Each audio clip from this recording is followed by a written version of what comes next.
Hello mga ka-That's Good.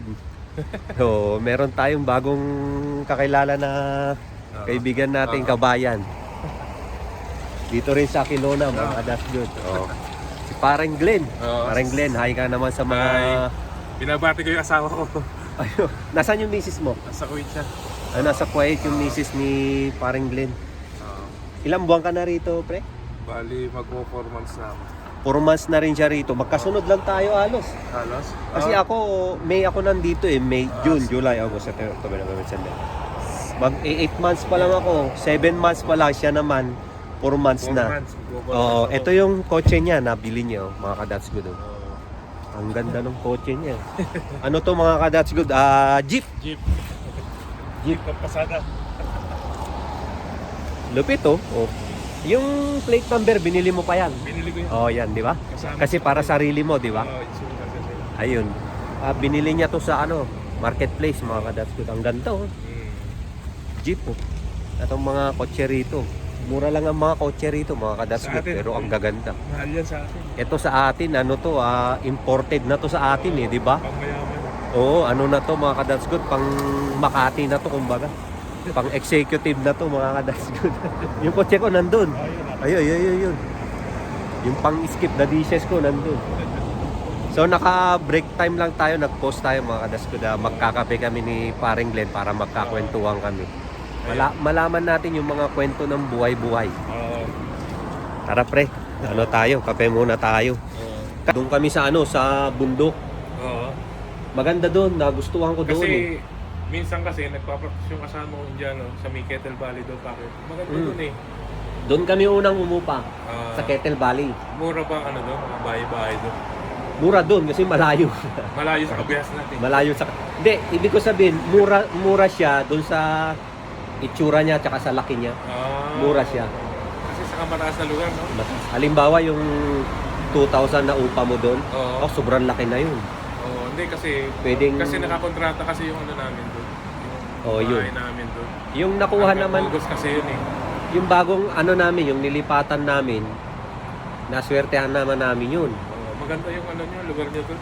Oo. May garahe talaga kayo. May garahe talaga kayo. Meron. Mm. So ano talaga yung, Mm. kumbaga, plinano mo talaga yung pag rin dito? Oo, plano. Pagpunta. Kasi ang una kong apply kasi 2018. 2018. 2018. Sa ibang agency yun. Hindi ko na babanggitin. Oo, okay lang. Sa, Tapos, sa Kuwait na yun sa Kuwait yun. Hmm. Kung saan nakuha yung kasama namin sa sa Kuwait din. Oo. Pinag-apply ako, sinubukan ko. Mhm. Tapos yung gano'n, okay. Na-interview ako nung agency. Oo. Sabi sa akin, sige, okay na, hard ka. Magbabayad kasi magbibigay sila ng agreement. Hmm. Pipirma mo yun, tapos ganun yung modes of payment kung paano mabayaran. Hmm. Tapos yung nangyari, nagbayad na ako ng unang payment. Tapos ngayon, inabot ako ng halos 2 taon, wala pa akong employer. Lagi ako nangungulit sa kanila. Sabi ko, Parang, tingin mo parang scam na. hindi naman siya scam, pero totoo kasi nakalis yung kasama ko eh. Kasama ko sa bahay kasi building, yung parang apartment types din siya. Hmm. Na magkakasama kayo. Yung isa nakaalis. Ayun, sabi ko ako, ba't ganun na nangyari? Oo, binayaran ko. Mabuti, nakapag-report pa kami. Tapos yun naman yung tinabon ko sa Ibang ibang agency. yung apply ko ngayon. Yung isang agency, yun yung latest. Mabilis na siya. Mas, mabilis yan, yung niya. Kasi nung unang, kasi meron kasi yung may initial interview sa agency. Tapos ka. Parang check lang, yung parang Check, background check. Ipa-validate ka lang. Parang gano'n na ito, ganito, yung experience mo, gano'n. oo. Para i-check nila kung Oo. pwede kang kuhaan ng kumbaga, kung pwede ka dun sa pwede ka dun sa posisyon na pag-apply mo. okay. Ayun, Oo. tapos ang sabi sa akin, di okay, di sabi, tumawag nga. Ayun, tumawag ba ako, nag-email sa akin, sabi sa akin, i-set kita ng interview sa ganito, ganang yung una nga, yung sa Alberta. Oo. Sa Alberta, sabi sa akin, restaurant. Sabi sa akin sige, walang problema, ganitong oras. Ang problema pa doon yung oras dito, saka sa Kuwait, magkaiba. Magkaiba, malayo. Di ikaw yung mag-a-adjust kasi ikaw yung Ikaw yung Parang Gabing-gabi na doon, parang Minsan, minsan madaling araw. Tapos Oo, sir. dito, mga tanghali, gano'n. Oo. Yun. Tapos yun, na-interview, di naging okay na yung una. Mm. May sinenda sa aking kontrata. Tapos after 3 to 4 months yata, tumawag sa akin, nag-email ulit sa akin yung agency na tawag dito, iba na yung kumbaga nag-quit na yung yung employer. Iba na yung unang employer. magiging iba na yung ruta mo. Kumbaga. Iba na yung iba yung employer. Kumbaga bumitaw yung employer mo kasi nag-pandemic. Na parang hindi ko alam kung ano. Kumbaga spekulasyon ko lang na nalugi. So, parang hindi ikaw yung pumili ng Kelowna? Hindi, sila. Agency mismo. Okay. Sila After yung nun, ano. After a month, siguro, kung tama yung sinasabi ko. After a month, dito, nag-email ulit sa akin yung agency. Sabi sa akin ito, siset ulit kita sa interview sa British Columbia. British Columbia. Nice. Lupit nun ha. Busy ka kaagad ha. Busy. Sabi ko sa akin, sige, walang problema. Gantong oras. Yun yung interview ko na kauwi ko lang, galing trabaho. Lang ako, nag-base na ako ng talagang pinaganda ko. Kala ko yung... Ay, parang medyo formal. Formal. Formalan. Kumbaga half lang, half sleeve lang. Uso naman ng mga Pinay, ganun lang half sleeve. Nauso yan ng pandemic. Half sleeve lang. Tapos yun. Ang interview mo lang, simple lang. Tell me about yourself. Tapos ganun, ano yung mo, ganito, yung mga trabaho mo dyan, ganun. Parang sinaiko ka lang, no? Hindi, kumbaga parang lang. Casual na usapan lang. Oo. Tapos after nun, natapos. Natapos na. Di after nun, siguro 2 to 3 days, sinabi, okay na. Hired ka na. Bibigyan ka na ng LMIA. Sesenda sila ng LMIA. Di after nun, sesenda sila ng LMIA. Nandun na yun. Kontrato na yun eh. Kumbaga yung work permit. Kumbaga, dito, mag-aantay ka lang ng... Yung LN, yun yung Lamia, di ba? Yung Lamia. Labor Market Impact Assessment. LMIA, oo. Yung tinatawag nilang Lamia. Lamia, yun yung Lamia. Pero ang alam kong tawag dati doon NOA yata, LOA, hindi ko tanda eh. Parang nagbago nga. Oo. Nagbago siya. After noon siguro mga 6 months, siguro 6 months, 7. So 6 months din, no?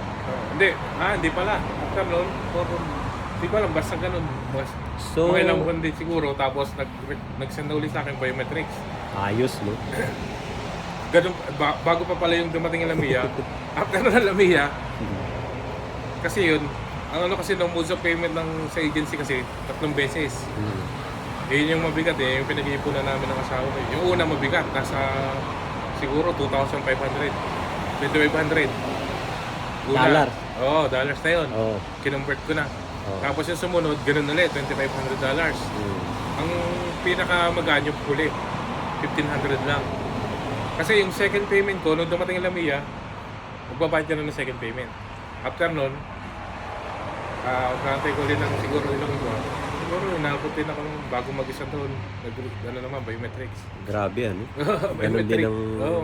Pero parang, ano yung pathway? Kasi yan, kadalasan yung minsan. Anong pathway yun? Hindi ko, wala siyang nomination. Kasi di ba, nga, yung iniisip ko, parang yung akin, pag yung pathway ko. Hindi, walang nomination yun. Kasi ikaw yung, alam ko, kasi yung parang nag-apply ka sa agency, ganun? Oo, nag-agency ka. Tapos, ikaw na rin yung kung gusto mong agency na rin yung mag-file ng PR mo, i-send mo lahat doon yung mga credentials mo.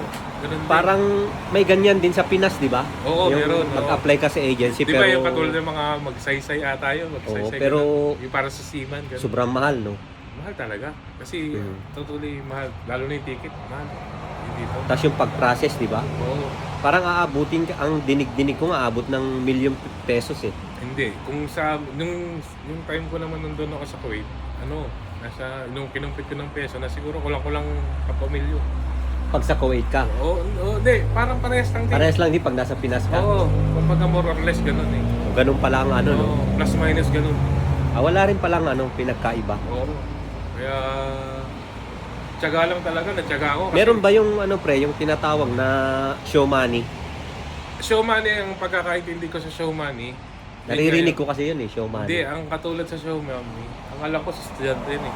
Ah, estudyante yun. International license, yung international student. Oh, yung Kasi- student visa. Oo, student visa. Ang sinasabi doon na pag ni Xiaomi kasi, yung meron kang kapasidad na kapasidad na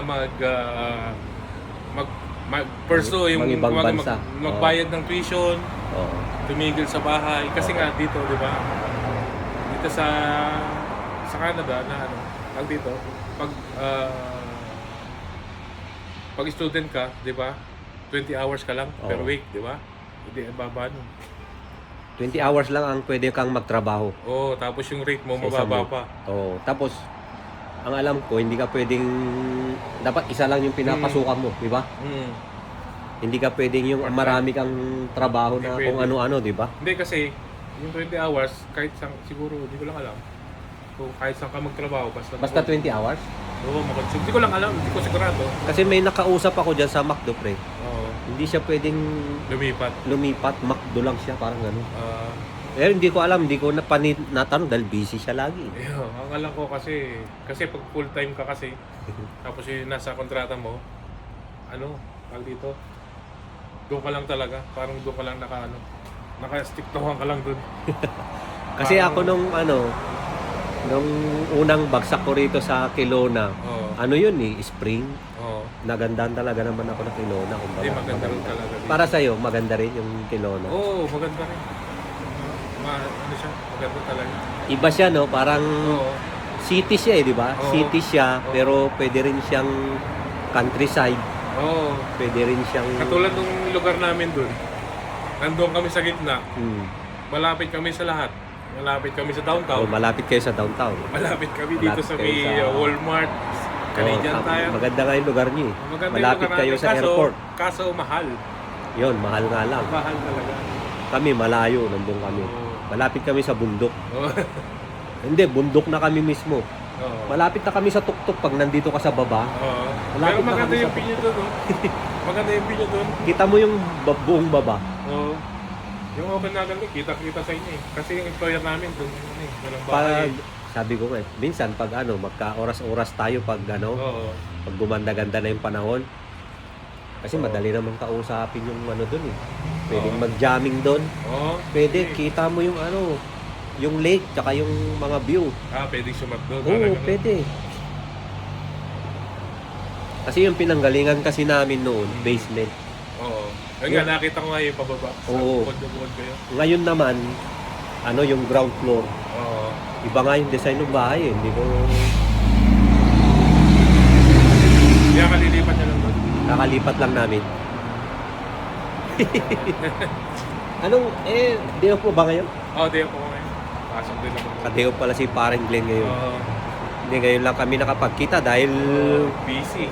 busy naman siya dahil nga sa trabaho ngayon nakapag-day off siya mga ka-that's good. Yung pagkakataon Nakita ko yung post mo noon na yung bumili ka ng kotse. Sabi ko, ang ganda ng sasakyan na. Hindi, Jeep. dami ka rin remedyo dyan. Saan ka nagpa-change oil?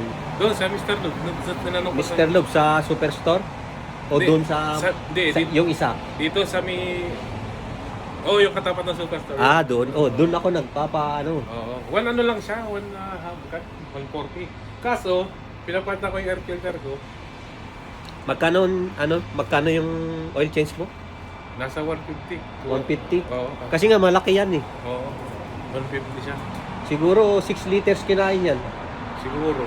Tapos pinapalitan ko fully synthetic. Kasi yung akin, fully synthetic, mas maganda. Oo. Matagal. Matagal rin. Naibiyahe ko na yan ng 2 beses na Vancouver. Oo. Ito nga, nakita ko rin yan. Magba-Vancouver ulit kami ng March. Kasi red hot chili pepper. Hindi yung yung manunod kami yung Chinese parang orchestra. Oo.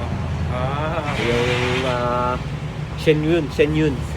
Oo, Shenyun. Ito. Oo nga, Ang lupit ng parada nung tumabi kay Parang Glenn. Dikit na dikit, di ba? Tapos na kaming magkape, mga ka-that's good. Naantay ko lang na Ganda ng tunog, Ito yung jeep niya, bagong bili. Ano kasi? Ano na to mga ka-That's Good? 2008 model, pero tignan mo naman, para siyang 2020. Diba? Natsambahan niya ito mga ka-That's Good. Ang bili niya nito mga $3,000. Nando.